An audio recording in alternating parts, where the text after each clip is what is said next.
Dalam salah satu khutbahnya, Sayyidina Ali berkata, "Maut bagaikan hanya keniscayaan bagi selain kita.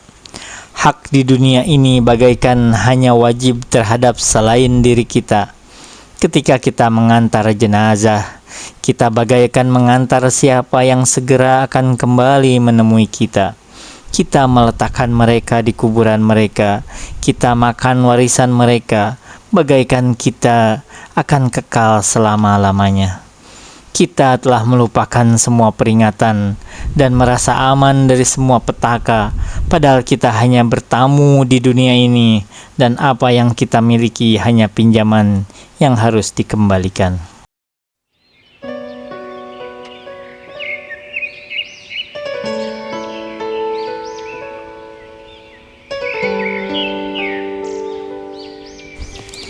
Halo Sobat Book Reading 12 yang berbahagia. Jumpa lagi. Kita akan melanjutkan pembacaan buku kita, masih dengan buku yang berjudul Perjalanan Menuju Keabadian, karya Muhammad Quraish Shihab. Pada episode kali ini kita akan membacakan sebuah bagian yang berjudul Maut. Bismillahirrahmanirrahim. Allah Subhanahu wa Ta'ala telah menetapkan umur kehidupan di pentas bumi bagi seluruh makhluk. Siapapun tidak dapat menambah atau mengurangi jatahnya. Kehidupan Anda adalah tarikan nafas yang terhitung jumlahnya. Setiap berlalu sekali tarikan, terkulangi pula bilangannya. Kematian adalah pintu, setiap orang pasti melaluinya. Sungguh gaib apa yang terdapat di belakang pintu itu.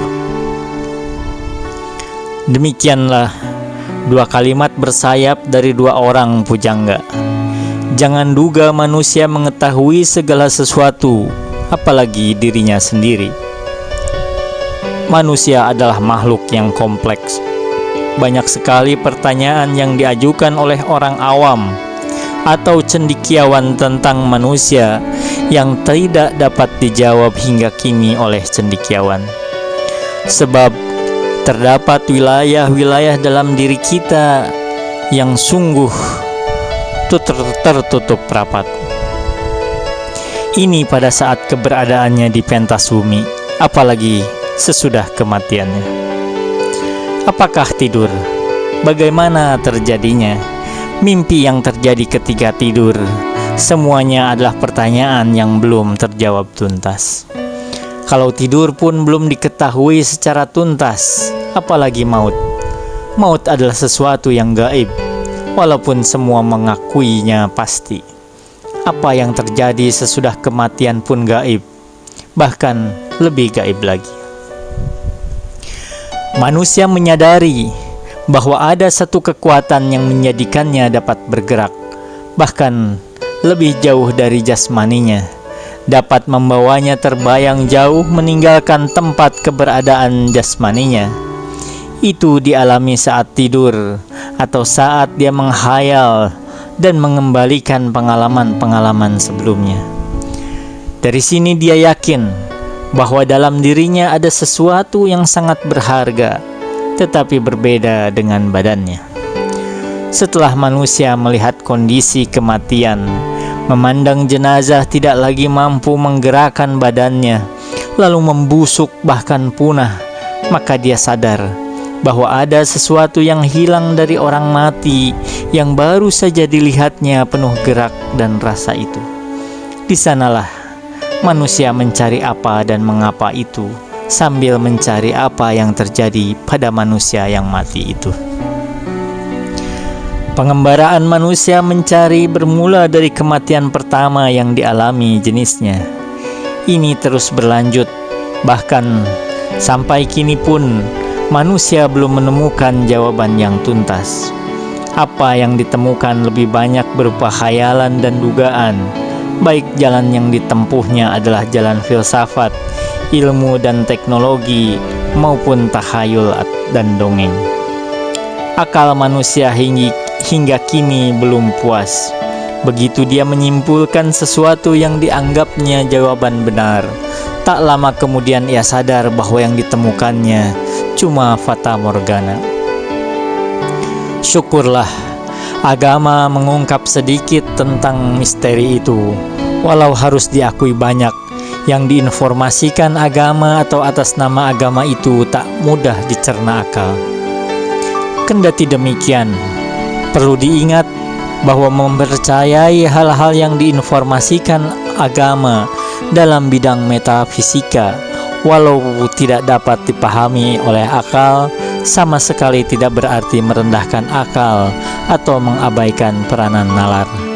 Sebab kepercayaan yang dituntut Islam bukanlah hal-hal yang bertentangan dengan akal. Pembenaran akal atau pengetahuan bukan syarat bagi lahir dan kukuhnya iman. Ketika agama menuntut iman terhadap hal-hal yang tidak dimengerti akal, ketika itu pula pada hakikatnya ia hanya menempatkan sesuatu pada tempatnya yang wajar, serta memfungsikan sesuatu sesuai fungsi yang harus diembannya. Yang mengingkari persoalan-persoalan metafisika yang diinformasikan Allah, walau berada di luar jangkauan akal, sungguh telah menganiaya dirinya sendiri. Sebab ia mengabaikan potensi kalbu yang dapat mengantarnya untuk percaya dan beriman.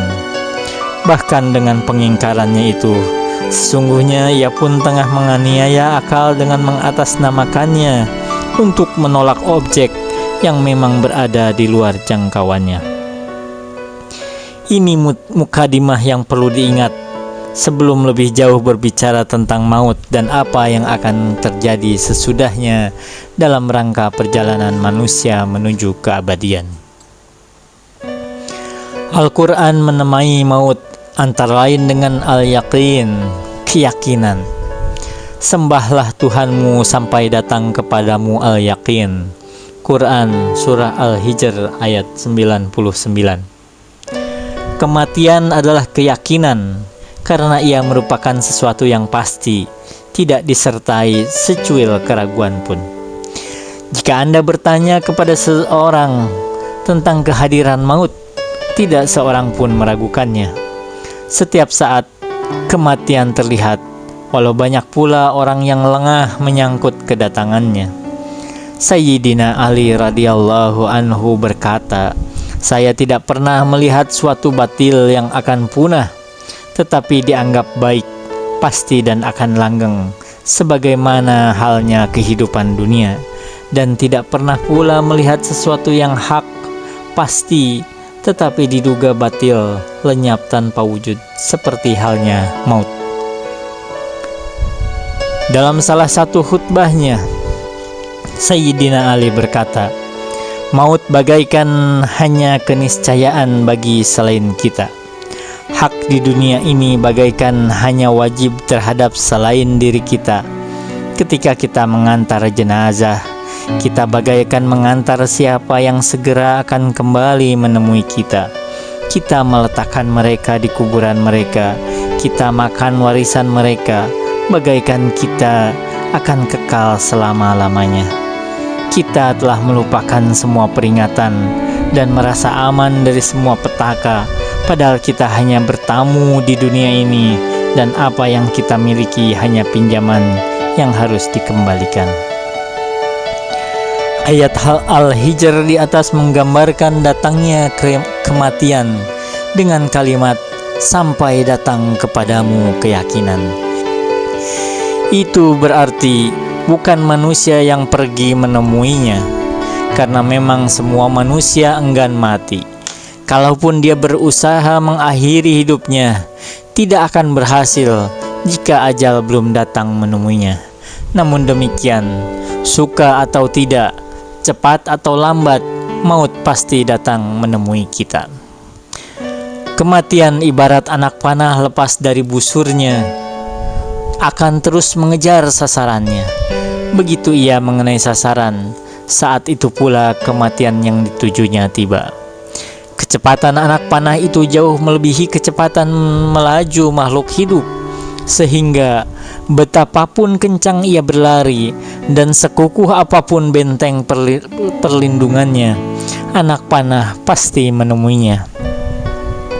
Di mana saja kamu berada, wahai makhluk yang bernyawa, yang taat maupun yang durhaka, kematian, yakni malaikat yang bertugas mewafatkan kamu, akan mendapatkan kamu, yakni mengejar dan akhirnya mencabut nyawa kamu. Kendatipun kamu berada di dalam benteng-benteng, yakni benteng yang berlapis-lapis yang tinggi lagi kokoh, dan atau yang dibuat amat rapat sehingga tak ada celah untuk menembusnya, atau walau masing-masing kamu berada dalam satu benteng yang berbeda dengan benteng makhluk hidup lain. Demikian maksud firman Allah Subhanahu wa Ta'ala dalam Quran Surah An-Nisa ayat 78. Kematian jangan diduga dapat ditunda atau dipercepat. Apabila datang ajal, yakni batas akhir hidup mereka, maka ia tidak dapat ditunda walau sesaat, tidak juga dapat diajukan. Quran Surah Al-A'raf ayat 34. Para pakar mengakui semua manusia dilengkapi naluri mempertahankan hidup. Ia enggan mati. Al-Quran juga mengisyaratkannya, dan melalui pintu inilah iblis berhasil menjerumuskan manusia. Dia merayunya agar memakan buah pohon terlarang dengan membohonginya bahwa pohon itu pohon kekekalan. Maukah engkau, wahai Adam, kutunjukkan pohon kekekalan yang menjadikan engkau tidak mati, dan kerajaan yang mengantarmu meraih apa saja yang engkau kehendaki lagi, yang tidak punah dan tidak habis-habisnya.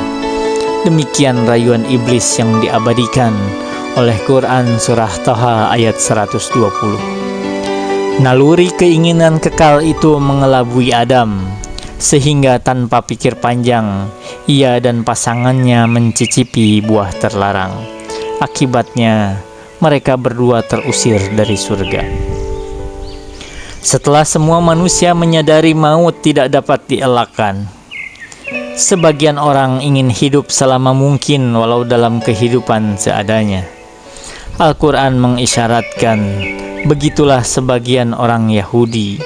Sungguh engkau pasti akan mendapati mereka, yakni orang-orang Yahudi dan sebangsanya, adalah manusia yang paling loba terhadap kehidupan duniawi, bahkan lebih loba lagi dari orang-orang musyrik. Masing-masing mereka ingin seandainya diberi umur 1000 tahun, yakni selama mungkin. Quran Surah Al-Baqarah ayat 96. Ayat ini mengisyaratkan bahwa kehidupan dunia yang mereka damba itu tidak harus menyenangkan, apalagi dihiasi nilai-nilai luhur. Tidak, kehidupan bagaimanapun bentuknya, yang penting buat mereka dapat menarik dan menghembuskan nafas.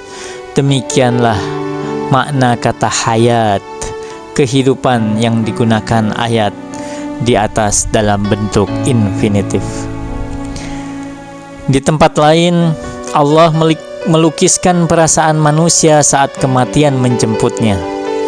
Ketika nyawanya sampai di kerongkongan, betis kiri dan betis kanan pun telah bertaut tanda kematian tiba.